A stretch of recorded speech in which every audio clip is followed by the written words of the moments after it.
Ramadan datang, alam pun riang, menyambut bulan yang berkah. Umat berdendang, kumandang azan, pertanda hati yang senang. Assalamualaikum warahmatullahi wabarakatuh. Inna hamdalillah nahmaduhu wa nasta'inuhu wa nastaghfiruh wa na'udzubillahi min sururi anfusina wa min sayyiati a'malina may yahdihillahu fala mudhillalah wa may yudlilhu fala hadiyalah. Asyhadu an la ilaha illallah wahdahu la syarikalah wa asyhadu anna Muhammadan abduhu wa rasuluhu la nabiyya ba'da. Allahumma shalli ala Muhammad wa ala ali Muhammad. Amma ba'du. Qala Allah Ta'ala fil Qur'anil Karim, a'udzu billahi minasyaitonir rajim. Walladzina jahadu fina lanahdiyannahum subulana wa innallaha lama'al muhsinin. Shadaqallahul azim. Pertama-tama marilah kita senantiasa panjatkan puji dan syukur kita kehadirat Allah Subhanahu wa taala yang telah memberikan limpahan nikmat dan karunia-Nya, limpahan rahmat dan hidayah-Nya, sehingga alhamdulillah kita pada hari ini bisa beraktivitas beribadah kepada Allah Subhanahu wa taala.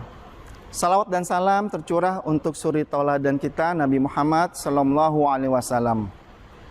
Bapak Ibu yang dirahmati Allah Subhanahu wa taala, dalam kultum kali ini mengangkat tema menjadikan Ramadan sukses. Mudah-mudahan apa yang disampaikan akan bermanfaat khususnya bagi saya pribadi dan umumnya bagi Bapak Ibu sekalian. Bapak Ibu yang dirahmati Allah Subhanahu wa taala, mengapa Ramadan perlu sukses? Mengapa sukses diperlukan di bulan Ramadan ini? Ya. Tentunya semua umat Islam, orang-orang yang beriman berkeinginan agar Ramadan yang dilalui meraih kesuksesan, baik dunia maupun akhirat. Ya. Keutamaan Ramadan dan orang yang sukses di bulan Ramadan digambarkan dalam beberapa hadis Nabi Muhammad SAW. Ya. Di antaranya adalah dari sahabat Thalha bin Ubaidillah. Ya, hadis ini diriwayatkan oleh Ibnu Majah. Ya, Thalha bin Ubaidillah menyampaikan bahwa ada dua orang lelaki bertemu kepada Rasulullah SAW. Ya, dan kedua orang ini masuk Islam. Ya. Kemudian Thalha Ubaidillah ini berkata, ya, saya seakan-akan berada di pintu surga. Ya, bahwa dalam mimpinya Thalha mengatakan seakan-akan dia berada di pintu surga. Ya. Kemudian berada di sisi dari kedua orang ini. Ya. Malaikat kemudian memanggil lelaki yang kedua untuk masuk ke dalam surganya Allah Subhanahu wa taala. Ya. Memanggil lelaki yang kedua yang meninggal, ya, bukan di medan pertempuran, untuk masuk ke dalam surga. Ya. Kemudian lelaki yang kedua ini masuk ke surga, malaikat keluar lagi memanggil lelaki yang pertama yang mati syahid di medan pertempuran untuk masuk ke dalam surganya Allah Subhanahu wa taala. Ya. Kemudian malaikat menghampiri Thalha bin Ubaidillah dan mengatakan, kembalilah kamu, belum saatnya kamu memperoleh hal ini. Ya. Keesokan harinya mimpi Thalha bin Ubaidillah ini disampaikan kepada sahabat-sahabat yang lain. Ya. Kemudian sahabat-sahabat yang lain terheran-heran. Ya. Mengapa lelaki yang kedua yang tidak meninggal mati syahid di medan pertempuran, ya, itu lebih dahulu masuk surga daripada lelaki yang mati syahid di medan pertempuran. Ya. Cerita ini sampailah kepada Rasulullah SAW. Ya. Para sahabat menanyakan perihal mimpi Thalha bin Ubaidillah ini. Ya. Rasulullah mengatakan dan membenarkan mimpi Thalha bin Ubaidillah ini. Lantas Rasulullah SAW berkata, apa yang membuat kalian terheran-heran? Ya. Kemudian sahabat menyampaikan, kami terheran-heran karena orang yang lelaki yang tidak mati syahid meninggal di medan pertempuran, ya, meninggal bukan di medan pertempuran, itu lebih dahulu masuk surga. Ya, lelaki yang kedua ini lebih dahulu masuk surga daripada lelaki yang pertama yang mati syahid di medan pertempuran. Ya. Kemudian Rasulullah mengatakan, ya, bertanya kepada para sahabatnya, bukankah lelaki yang kedua ini hidup setahun setelah lelaki yang pertama meninggal? Para sahabat mengatakan, ya Rasulullah, ya. Bukankah lelaki yang kedua ini telah bertemu dengan bulan Ramadan dan kemudian berpuasa? Ya. Betul ya Rasulullah, jawab sahabat. Ya. Bukankah lelaki ini yang kedua ini, ya, telah melaksanakan sholat ini, sholat itu, berdoa ini dan itu, ya. Kemudian para sahabat membenarkan, betul ya Rasulullah, ya. Maka Rasulullah mengatakan bahwa jarak antara lelaki pertama dan lelaki kedua ini bagikan jarak antara langit dan bumi, ya. Masya Allah, ya. Betapa mulianya, ya, orang yang bertemu dengan Ramadan kemudian melakukan aktivitas di bulan Ramadan, ya, daripada orang yang mati syahid. Ya, kalau dari hadis ini kita melihat seperti itu. Ya. Hadis yang lain pun Rasulullah SAW menggambarkan tentang kedua golongan, ya, golongan yang sukses di bulan Ramadan dan golongan yang gagal di bulan Ramadan. Ya. Golongan pertama yang sukses berpuasa, sukses di bulan Ramadan diceritakan dalam hadis Nabi SAW, ya. Man shoma Ramadana imanan wahtisaban ghufira lahu ma taqaddama min dzambi. Barang siapa yang berpuasa di bulan Ramadan karena iman kepada Allah dan mengharap pahala Allah Subhanahu wa taala, maka Allah akan ampunkan dosa-dosa yang telah lalu, ya. Ini golongan pertama, orang yang sukses di bulan Ramadan, ya, Allah ampunkan dosa-dosa yang telah lalu, ya. Golongan kedua ini bertolak belakang dengan golongan pertama, ya. Golongan kedua ini dia gagal dalam berpuasa, gagal dalam bulan Ramadan, ya. Disampaikan dalam hadis Nabi SAW, kam min shaimin laisa lahu min siyamihi ilal ju' wal atos, ya. Betapa banyak orang yang berpuasa tapi hanya mendapatkan lapar dan haus saja, ya. Golongan kedua, golongan yang gagal berpuasa, hanya mendapatkan lapar dan haus saja. Lantas mau masuk golongan manakah kita? Ya. Apakah golongan yang pertama yang sukses di bulan Ramadan atau golongan yang gagal di bulan Ramadan? Tentunya kita semua memilih orang yang sukses di bulan Ramadan. Ya. Oleh karena itu perlu kita ketahui upaya untuk meraih sukses di bulan Ramadan. Ya. Setidaknya ada 4 upaya kita, ada 4 yang bisa kita lakukan untuk meraih sukses di bulan Ramadan. Yang pertama adalah bersungguh-sungguh dalam ibadah kepada Allah Subhanahu wa taala. Ya. Alhamdulillah kita diberikan kesempatan oleh Allah Subhanahu wa taala memasuki bulan Ramadan tahun ini. Setelah tahun lalu kita diberikan kesempatan oleh Allah untuk beribadah di bulan Ramadan. Tahun ini kita diberikan kesempatan, ya, untuk, ya, beribadah di bulan Ramadan, ya, karena belum tentu tahun depan kita dapat memperoleh kesempatan lagi untuk beribadah di bulan Ramadan, ya. Di hadis yang awal tadi yang diceritakan 2 lelaki tadi, di mana lelaki kedua yang lebih dahulu masuk surga itu mampu memanfaatkan waktunya, mampu memanfaatkan usianya, ya, selama setahun di kehidupannya untuk beribadah kepada Allah Subhanahu wa taala.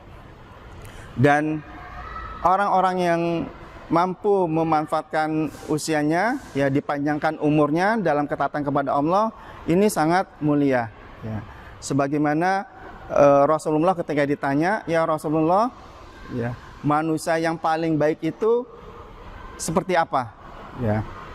Kemudian Rasul menjawab, khairun nas man tala umurihi wa hasuna amaluhu wa syarrun nas, ya, man tola umurihi, ya, wasa'a amaluhu, ya.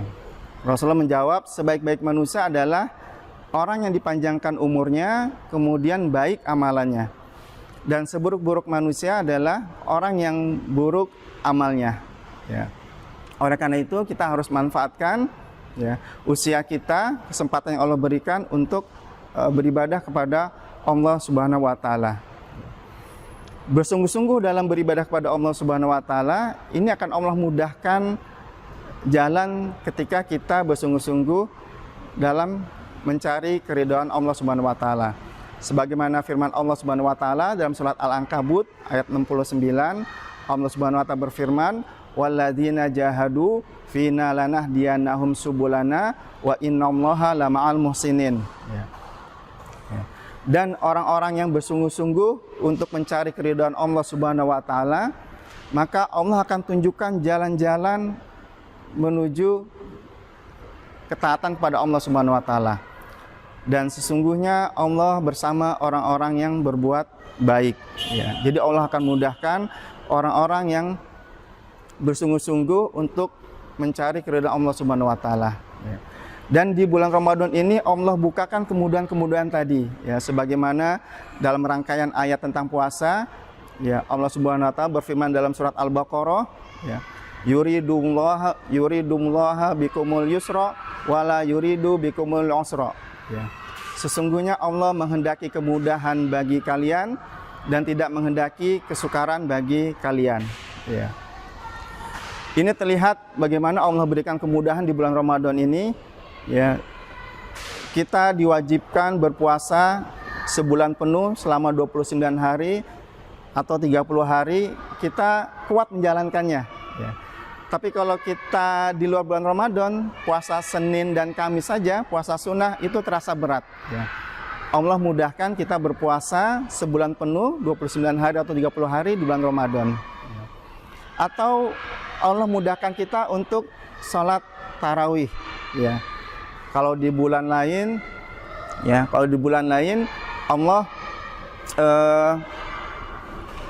kita merasa sukar, merasa berat ketika melaksanakan sholat tahajud, ya, sholat witir dan sebagainya. Tapi di bulan Ramadan Allah mudahkan kita untuk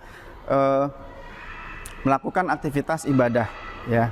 Oleh karena itu kita harus bersungguh-sungguh dalam beribadah kepada Allah Subhanahu wa taala. Upaya yang kedua untuk meraih sukses di bulan Ramadan adalah menjaga agar amal kita, agar ibadah kita tidak sia-sia, ya. Dalam salah satu firman Allah Subhanahu wa taala, ya, dalam surat Al-Ankabut, ya, Allah Subhanahu wa taala berfirman yang artinya, maukah kami tunjukkan orang-orang yang paling merugi, ya, yaitu orang-orang yang sudah berusaha melakukan perbuatan-perbuatan di dunia, ya, namun, ya, sia-sia perbuatan tersebut, ya. Kita harus menghindari kesia-siaan dalam beramal. Jangan sampai amal yang kita lakukan, puasa kita, sholat kita, ibadah kita tidak bernilai di mata Allah Subhanahu wa taala, ya. Puasa yang sia-sia seperti dalam hadis Nabi Muhammad SAW, ya, bahwa barang siapa yang tidak meninggalkan perkataan dusta dan perbuatan keji, maka Allah tidak membutuhkan puasa darinya. Allah tidak membutuhkan menahan lapar dan hausnya, ya. Nabi Muhammad SAW berkata demikian, ya. Orang yang berpuasa sia-sia karena tidak mampu menjaga perkataan yang dusta, perbuatan yang keji, ya. Atau sia-sia dalam doa kita, ya. Jangan sampai doa yang makbul di bulan Ramadan ini menjadi sia-sia karena apa yang kita lakukan menyebabkan doa kita tidak diterima oleh Subhanahu wa taala, ya. Rasulullah SAW menceritakan terkait hal ini, ya, bahwa ada seorang lelaki dengan lusuh, ya, memanggul buntelan di pundaknya, ya. Kemudian dia berjalan, dia berdoa kepada Allah Subhanahu wa taala, "Wahai Tuhanku, wahai Tuhanku," ya. Lalu Rasul mengatakan, ya, orang tersebut makanannya dari makanan yang haram, minumannya dari minuman yang haram, apa yang dia makan dari yang haram. Bagaimanakah Allah akan mengabulkan doanya? Ya, seperti itu, ya. Ini sia-sia doanya. Atau sia-sia perbuatannya juga ketika kita ditangguhkan pahala yang harusnya kita terima, ya. Jangan sampai karena perbuatan kita Allah tangguhkan ampunannya, ya. Ini digambarkan dalam salah satu hadis Nabi Muhammad SAW. Rasulullah SAW bersabda, telah dibuka pintu surga pada hari Senin dan hari Kamis, maka Allah akan ampunkan hamba-hamba yang tidak menyekutukan Allah dengan sesuatu pun, kecuali dua orang yang saling bermusuhan ya, dengan saudaranya ya, kecuali dua orang yang saling bermusuhan dengan saudaranya ya. Maka tangguhkanlah ya, ampunan tersebut hingga berdamai. Tangguhkanlah sampai berdamai. Tangguhkanlah sampai berdamai. Rasulullah menyampaikan 3 kali ya, tangguhkanlah sampai berdamai. Jadi orang yang masih ada permusuhan dengan saudaranya, maka Allah akan tangguhkan ampunannya ya, naudzubillah min dzalik ya. Oleh karena itu jangan sampai kita ya sia-sia amal kita, dan kita harus menjaga amal ibadah kita ya di bulan Ramadan ini. Upaya yang ketiga yang bisa kita lakukan untuk meraih sukses di bulan Ramadan adalah ya, bagaimana kita menjaga atau kita berdoa kepada Allah Subhanahu wa taala ya. Kita berdoa kepada Allah Subhanahu wa taala, kita bersegera kepada ampunan Allah Subhanahu wa taala ya. Allah Subhanahu wa taala berfirman, wasari'u ila magfiratin min rabbikum. Jadi yang ketiga, kita bersegera kepada ampunan Allah Subhanahu wa taala ya. Rasulullah SAW bersabda ya, bersegeralah kalian melakukan amalan-amalan kebaikan ya. Jangan sampai menunggu 7 hal. Apa saja 7 hal tadi? Kemiskinan yang datang ya. Yang kedua adalah kekayaan yang berlebihan. Yang ketiga adalah sakit yang merusak. Yang keempat adalah lemah tidak berdaya. Yang kelima adalah kematian yang tiba-tiba. Yang keenam adalah kedatangan Dajjal, dan yang ketujuh adalah kiamat. Ya, jadi Rasulullah meminta kepada umatnya segera melakukan amal kebaikan, jangan sampai menunggu 7 hal ini. Ya. Dan di ayat yang sudah sering disampaikan ya di surat Al-Baqarah ya, fastabiqul khairat ya, berlomba-lombalah dalam kebaikan. Ya. Setidaknya ini ya 3 hal yang bisa disampaikan, 3 upaya yang kita bisa lakukan untuk meraih sukses bulan Ramadan. Semoga kita semua dapat meraih kesuksesan ini dan kita menjadi pemenang, menjadi terbaik di akhir bulan Ramadan ini. Lebih kurangnya saya mohon maaf.